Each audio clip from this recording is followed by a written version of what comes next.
미일 동맹 업그레이드 전망. 록히드 마틴의 제안대로 될 경우 일본은 미국의 첨단 전투기 기술을 공유함으로써 미일 동맹은 한 단계 업그레이드 될 전망이다. 일본의 방위 산업이 확장하는 효과도 적지 않다. 미국의 막대한 대일 무역 적자를 개선하는 효과도 있다. 일석삼조의 효과를 가져올 수 있다는 점에서 이번 제안은 차세대 전투기를 결정할 때 유력하게 검토될 가능성이 크다. 니혼 게이자이 신문은 개량형 F-22가 배치될 경우 일본 전역 방위가 한층 강화될 것으로 내다봤다.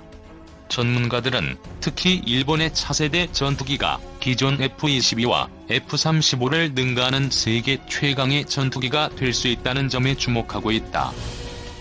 록히드 마틴이 일본에 제안한 차세대 전투기는 우선 F-22를 기반으로 날개를 개조, 더 많은 연료를 실어 항속 거리와 작전 반경을 늘리게 된다. 여기에 F-22보다 최신 장비인 F-35의 항공전자 장비와 탐지 장비 등을 갖출 계획이라고 한다. F-22의 대당 가격은 2,200억 원 이상이며 일본 차세대 스텔스기도 대당 210억에서 240억엔에 이를 것으로 추정된다. 한편 주일 미군은 10월에 도쿄도 요코타 기지에 수직 이착륙기 CV-22 오스프리 5기를 배치하고 정식으로 운용키로 했다. 주일 미군은 2024년까지 요코타 기지에 배치하는 오스프리를 총 10대로 늘릴 계획이다. 오스프리는 지난 4월 요코타 기지에서 처음으로 시험 비행한 바 있다. 오스프리가 오키나와현 말고 일본 본토에 배치되는 것은 이번이 처음이다. 한국에는 기술 이전 소극적. F-22는 2006년 모의 공중전서 F-15, F-16, FA-18 전투기 144대를 격추하는 동안 단 한 대도 격추되지 않은 기록을 세운 최강의 전투기다. 적이 레이더나 적외선 탐지기 등을 무력화하는 스텔스 기술이 적용돼 있어 북한 수뇌부가 가장 두려워하는 무기로 평가받는다. 그동안 미국 정부는 F-22의 기술 이전은 물론 완제품 판매까지 금지했는데 이번에 일본에 빗장을 푼 것이다.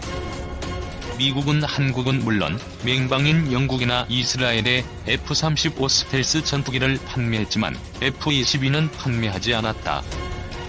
한국군의 한 소식통은 공군 일각에서 F-22 도입을 희망했었지만 미국 법으로 2018년까지 해외 판매가 금지돼 있고 비싼 가격 등 때문에 엄두도 못 냈던 사안이라고 말했다.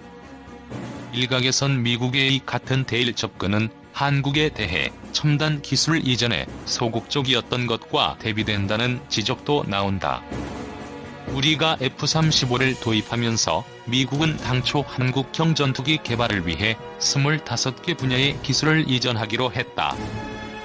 하지만 결국 미국은 위상 배열 레이더 체계 통합과 적외선 탐색 및 추적 장비, 전자광학 표적 추적 장비, 전자전 제모 통합 기술 등 핵심 4개 기술의 이전을 거부했다. 한미 훈련 전면 중단됐는데 미일 동맹은 계속 업그레이드. 1. F-22 등 미 최신 기술 공유 자국 차세대 전투기 개발 검토. 미국이 북한과의 비핵화 협상을 이유로 한미 훈련을 전면 중단한 상황에서 미일 동맹을 강화하는 움직임이 잇따라 나타나고 있다. 일본 방위성은 미국의 세계 최강 스텔스 전투기 F-22를 일본의 기술로 개량해 차세대 스텔스 전투기로 운용하는 방안에 대한 검토에 착수했다고 니혼 게이자이 신문이 23일 보도했다. 보도에 따르면 세계 최대의 방산업체인 록히드 마틴은 F-22 기체를 그대로 사용하면서 F-35의 전투 시스템을 장착하는 신형 전투기 개발, 생산에서 일본이 50% 이상 맞는 방안을 제시했다. 카이는 이를 위해 KEFX의 동체 구조를 F-22와 유사한 스텔스 모양으로 설계했다. 대부분 센서는 기체 안에 넣었고 동체 아래 중앙에 장착하는 4발의 중거리 공대공 미사일도 반쯤 매립했다. 스텔스기의 특징인 내부 무장함을 추가로 만들 수 있도록 설계에 반영해두었다. 카이는 스텔스 재료와 기술도 개발 중이라고 한다. 카이 관계자는 앞으로 KEFX의 스텔스 기능을 개량하면 F-117 수준이 될 것이라고 전망했다. KF-X는 급선회 및 기동 등 비행 능력에다 최첨단 장치로 무장한다. 전 세계 일반 전투기 가운데 최강 성능을 예감하고 있다. 북한 전투기는 아예 상대가 되지 않고 중국은 물론 일본의 일반 전투기보다 우수하다. 따라서 동북아에서 공중전이 벌어지면 공군 F-35E가 먼저 나가 상대방 스텔스기를 상대하고 이어 일반 전투기는 KF-X와 F-15K가 제압할 수 있다는 얘기다. 여기에다 개량된 진짜 스텔스 KF-X가 나오면 동북아에선 한국의 하늘을 넘보기 어려울 것으로 보인다. 자주국방의 핵심이다.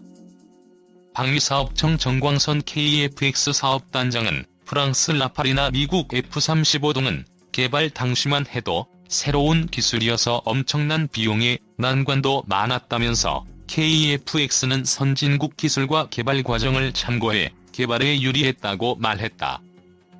KF-X는 처음부터 수출을 고려, 핵심 장치를 비롯해 65%를 국산화했다고 한다.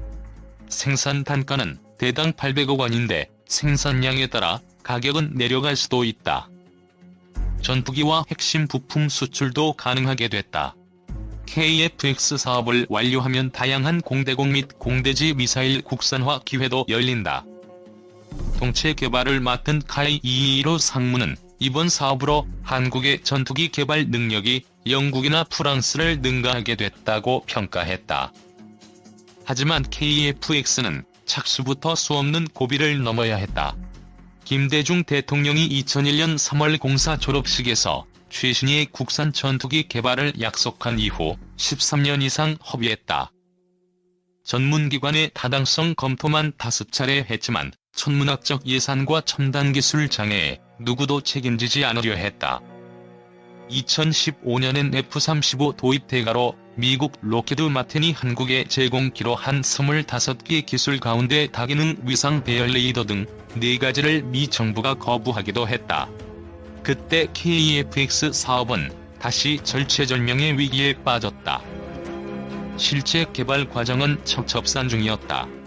전투기를 독자 개발한 경험이 없는 한국으로선 맨땅의 헤딩이었다. 특히 미 정부가 기술 제공을 거부한 AESA 레이더와 적외선 추적 장비, 전자광학 표적 추적 장비, 통합 전자전 장비의 국내 개발은 최대 관건이었다. 이 가운데 전투기의 눈인 AESA 레이더 기술은 선진국이 유출을 엄금하고 있다. AESA 레이더 외 나머지 3가지는 이미 개발한 적이 있어 어려움이 비교적 적었다.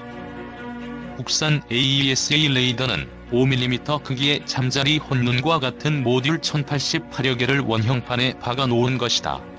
모듈마다 레이더파를 내보내 각각 표적을 탐지한다. 눈이 1088개인 셈이다. 미국 F-35의 AESA 레이더는 약 1200개의 모듈로 구성되어 있다. 이 레이더는 F-15K의 기계식 회전 레이더와 달리 전자적으로 레이더 빔을 조사한다.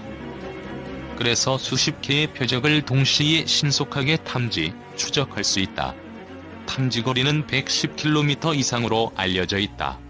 공중은 물론 지상과 해상의 이동 표적까지 추적해 KF-X에 장착된 미사일로 곧바로 타격하도록 도와준다. 그래서 다기능이다. 국방과학연구소에선 만난 신현익 항공기 레이더 체계 개발 단장은 ADD가 기술은 갖고 있지만 업체가 만들어보지 않아 걱정이 컸다면서 세계에서 11번째로 AESA를 개발하게 됐다고 말했다. 국산 AESA 레이더를 시험평가한 이스라엘 엘타 측은 이스라엘보다 우수하다고 평가했다. 모듈의 소재도 첨단이다. 지난 18일 방문한 한화시스템 영인연구소에서 공개한 AESA 레이더를 구성하는 16개짜리 모듈 세트는 주먹의 3분의 2 크기였다. 단가는 4,500만원으로 제네시스 자동차 한 대 값이다. 해외에서 수입하면 8천만원 이상이다. 2026년까지 3,658억 원을 투입하는 AESA 레이더는 개발 3년 만에 하드웨어의 85%를 제작했다. 내년에 완전 국산화할 계획이다. 올봄까지 이스라엘에서 지상과 공중시험을 마치고 11월부터 한국에서 공중시험에 들어간다. 2023년부턴 KF-X 시제기에도 장착해 최종 시험할 예정이다. 카이가 맡고 있는 KF-X 동체 개발과 체계 종합도 만만치 않은 작업이었다. 류 본부장은 ADD가 탐색 개발에서 내놓은 KF-X 형상을 무려 9번이나 수정했다면서 이제야 몹시 좋은 최종 형태가 나왔다고 말했다. 하지만 전투기 무게 감량에 어려움이 많았다. 그는 KF-X 목표 중량이 12.1톤이지만 추가 요구에 대비해 500kg 감량이 관건이었다며 1kg 감량하는 연구원에게 10만원씩 인센티브를 줬다고 했다. 엔진을 제외한 23만 개의 부품을 빠짐없이 설계에 반영하는 일도 복잡했다. 자동차 부품은 2에서 3만 개다. 현재 카이 4천 공장에선 1250명의 연구원과 엔지니어가 KF-X 개발에 전념하고 있다. 이 인력으로 KF-X의 스텔스화와 영국, 프랑스처럼 6세대 전투기 개발 준비도 제기된다. 카이는 2021년 4월 첫 시제기를 출고하고 시험 비행을 거쳐 2026년 1차로 전투기 8대를 공군에 납품할 계획이다. 그러나 선진국의 5에서 8년보다 짧은 4년의 비행시험에 따라 명품 무기 실패 우려도 있다. 국방과학연구소 현무-4 미사일 개발 성공에 관계자 격려. AESA 레이더 등 전투기 4대 핵심 기술 성공 개발도 축하. 실패의 용인 분위기 만들어주길 극도 보안 분위기도 제고. 문재인 대통령은 23일 거의 세계 최고 수준의 탄도 중량을 갖춘 그런 탄도미사일을 성공한 것에 대해 축하 말씀드린다며 신형 탄도미사일 현무-4의 개발 성공을 축하했다. 문 대통령은 이날 오전 국방과학연구소 대전본부 격려 방문 행사를 계기로 마련된 미사일 개발진들과의 간담회에서 보안사항이기 때문에 우리 카메라 앞에서 자유롭게 말할 수는 없다면서 이렇게 말했다. 문 대통령이 언급한 탄도미사일은 사거리 800km의 탄도 중량을 2톤으로 늘린 신형 전략 탄도미사일 현무-4를 의미한다. 기존에 보유하고 있던 현무-2C와 비교해 4배가량의 탄두를 장착해 파괴력이 그만큼 크다. 지하 수십 미터 깊이에 있는 북한 핵심 시설과 벙커를 파괴할 수 있는 것으로 알려진 우리 군의 새로운 전략 무기다. 문 대통령은 2017년 6월 충남 태안의 안흥종합시험장을 찾아 현무-2C의 시험 발사 모습을 참관한 사례를 거론하면서 수백 킬로미터를 날아서 극거대한 미사일이 바다 위에 떠있는 아주 조그만 보트를 정확하게 명중하는 그 성공의 모습을 보면서 연구원들이 다 막 눈물을 흘리는 그런 모습을 봤다며 당시 기억을 떠올렸다. 이어 저도 그 모습을 보면서 정말 아주 가슴이 뜨거워지는 것을 느꼈다면서 또 그 자리에서 대전연구소도 다음에 꼭 방문하겠다고 약속을 드렸었는데 오늘 그 약속을 지킬 수 있게 돼 아주 기쁘다고 덧붙였다.